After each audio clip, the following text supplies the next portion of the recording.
Foodie sisters viewers எல்லாருக்கும் வணக்கம். இன்னைக்கு ஒரு டின்னர் ரெசிபி தான் செய்ய போகிறோம். பன்னீர் ஸ்டஃப்டு சப்பாத்தி, பேபிகார்ன் சில்லி ரெண்டும் தான். எப்படி செய்கிறதுன்னு பார்த்துடலாமா? ஃபஸ்ட்டு பேபிகார்ன் சில்லி தான் செய்ய போகிறோம். நான் 1/2 கிலோ பேபிகார்ன் வாங்கி கட் பண்ணி வச்சுருக்கேன். இப்போது ஒரே ஒரு பேபிகார்ன் மட்டும் நான் எப்படி கட் பண்ணியிருக்கேன்னு சொல்லிடுறேன். நீளமாக கட் பண்ணி வச்சுருக்கேன்.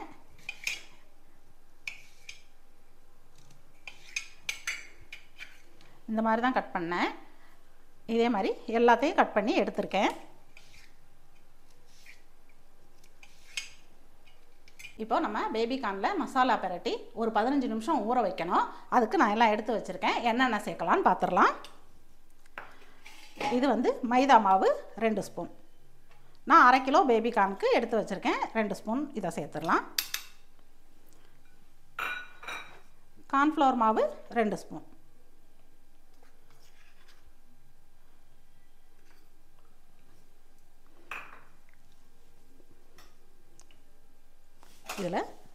இது டார்க் சோயா சாஸு, அதனால் நான் ஒரு 1/2 டீஸ்பூன் மட்டும் ஊற்றுறேன். கொஞ்சமாக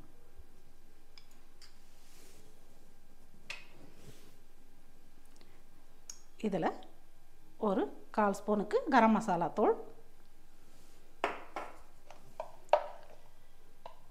1 ஸ்பூனுக்கு ரெட் சில்லி பவுடர்,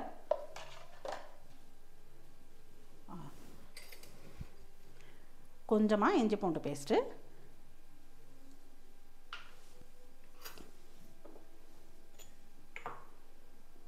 உப்பு, இந்த மாவுக்கு தேவையான அளவு உப்பு. இப்போது இதை பிசைஞ்சிடலாம். லேசாக தண்ணி ஊற்றி பிசைஞ்சு வச்சிடலாம். இதில் ஒரு பாதி லெமன், வினிகர் இருந்தால் 1 ஸ்பூன் சேர்த்துக்கோங்க. நான் வினிகர் சேர்க்க மாட்டேன், அதனால் லெமன் சேர்த்துக்கிறேன். போதும்.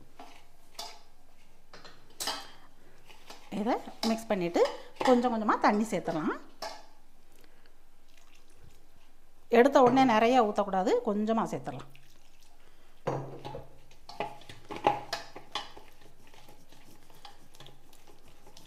நான் இந்த அளவு மாவு தண்ணி ஊற்றி பிசைஞ்சிருக்கேன். போதும். இப்போ நம்ம இதில் பேபிகார்ன் சேர்த்துடலாம்.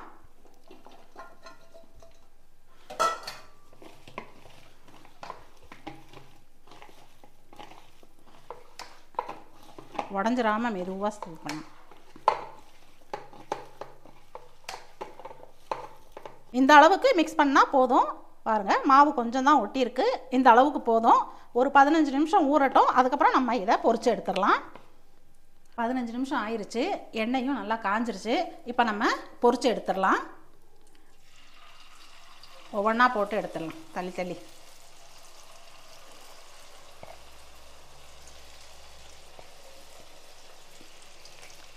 ரொம்ப லோ ஃப்ளேமில் வைக்காமல் மீடியம் ஃப்ளேமில் வச்சுக்கலாம் அடுப்பை.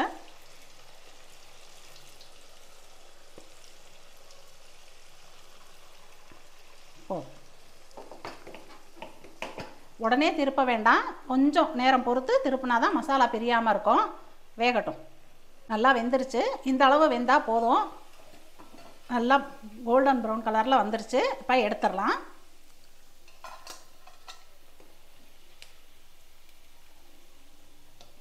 நம்ம எல்லா பேபிகார்னும் பொரிச்சு எடுத்தாச்சு. இப்போ நம்ம சில்லி பண்ணுறதுக்கு கடாயை அடுப்பில் வச்சுருக்கேன். அந்த பொரிச்ச எண்ணெயவே ஒரு 2 குழிக்கரண்டிக்கு நம்ம ஊற்றிக்கலாம்.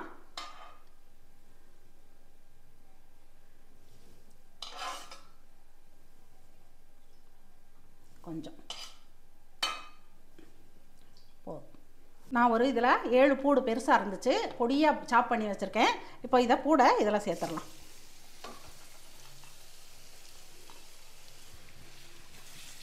கொஞ்சம் நல்லா வறுபடட்டும், செவந்து வரட்டும். பூண்டு நல்லா கலர் மாதிரி செவந்துருச்சு. இதில் நான் ஒரே ஒரு பச்சை மிளகா நறுக்கி வச்சுருக்கேன் சின்னதாக, இதை சேர்த்துக்கிறேன். 2 பெரிய வெங்காயம், இந்த பெரிய பெரிய இதெல்லாம் எடுத்து வச்சுருக்கேன், இதையும் சேர்த்துடலாம். இதே மாதிரி 2 குடமிளகாய் எடுத்து வச்சுருக்கேன். அதை கொஞ்சம் வதங்கட்டும், அப்புறம் சேர்த்துக்கலாம்.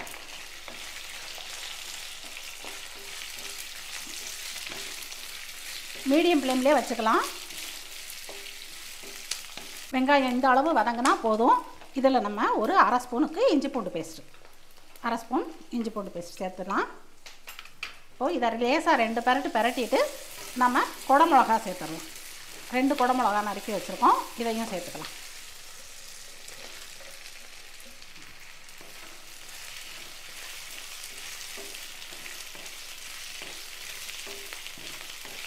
காயெல்லாம் பாதி அளவு வதங்கிருச்சு. இப்போ நம்ம சாஸ்லாம் சேர்த்துடலாம். இதில் ஒரு 1/2 ஸ்பூனுக்கு சோயா சாஸ். இது டார்க் சோயா சாஸ், அதனால் கம்மியாக சேர்க்குறேன். இது ரெட் சில்லி சாஸ், இது ஒரு 2 ஸ்பூன். இது டொமேட்டோ சாஸு, இதுவும் ஒரு 2 ஸ்பூன் மட்டும் சேர்த்துறேன்.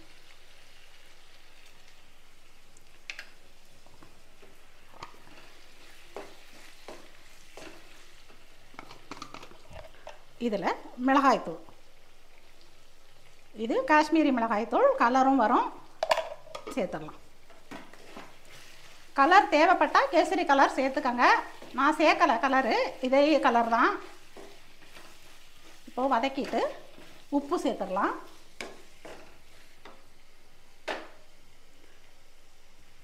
ஒரு ஸ்பூன் சேர்க்குறேன், பார்த்துட்டு நம்ம சேர்த்துக்கலாம்.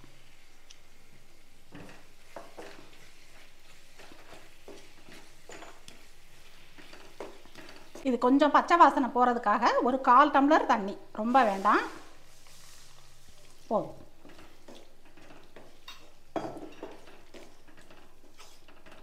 கொஞ்சம் வேகட்டும். சாஸ் ஊற்றுனதெல்லாம் வெந்து பச்சை வாசனை போயிடுச்சு. நம்ம 1 ஸ்பூனுக்கு கார்ன்ஃப்ளவர் எடுத்து இந்த அளவுக்கு தண்ணி ஊற்றி கரைச்சி வச்சுருக்கேன், இதை இதில் சேர்த்துடலாம். சேர்த்துட்டு லேசாக கிளறி விட்டால் கட்டியாயிரும். நல்லா கட்டியாயிருச்சு. இப்போ நம்ம பொரிச்சு வச்ச பேபிகார்ன் சேர்த்துடலாம். நல்லா மிக்ஸ் பண்ணி விட்டுக்கலாம்.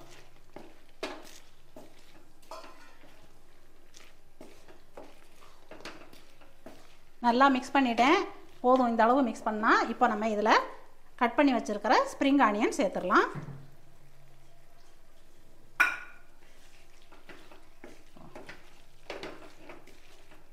இப்போ ஆஃப் பண்ணிடலாம்.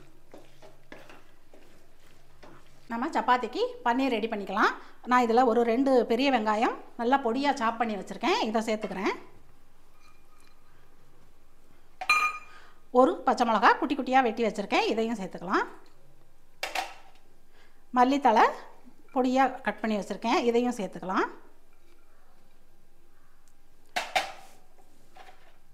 1/2 ஸ்பூன் இஞ்சி பூண்டு பேஸ்ட்டு. காரத்துக்கு 1 ஸ்பூன் காஷ்மீரி மிளகாய்த்தூள், கொஞ்சமாக கரம் மசாலா தூள்,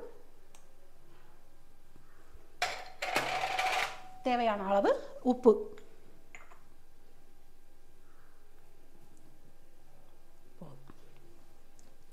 ஃபஸ்ட்டு இதை மிக்ஸ் பண்ணிக்கலாம்.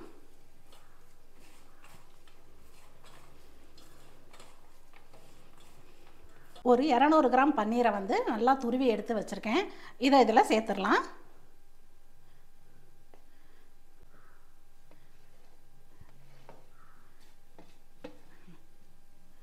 நல்லா பிசைஞ்சு விட்டுக்கலாம்.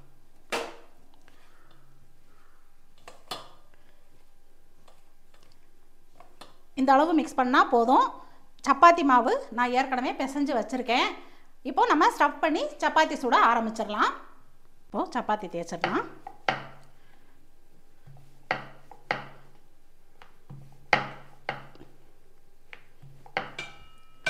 இதில் ஸ்டஃபிங் வச்சிடலாம்.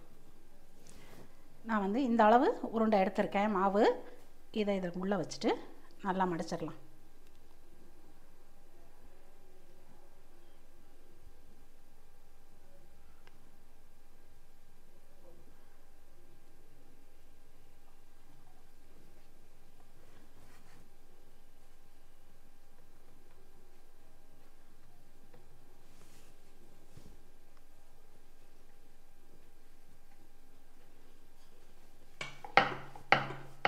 ரொம்ப நைஸாக தேய்க்க முடியாது, கொஞ்சம் மந்தமாக தான் வரும்.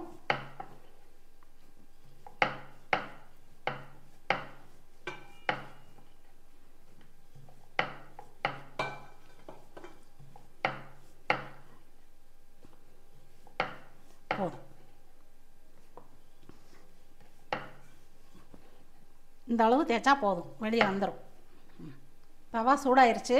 நம்ம இப்போ தேய்ச்சி வச்ச சப்பாத்தியை சேர்த்துடலாம்.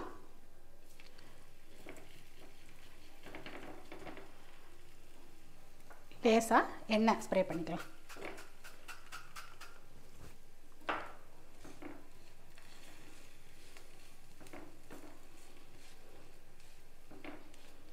மீடியம் ஃப்ளேமில் வச்சு வேக விடுவோம்.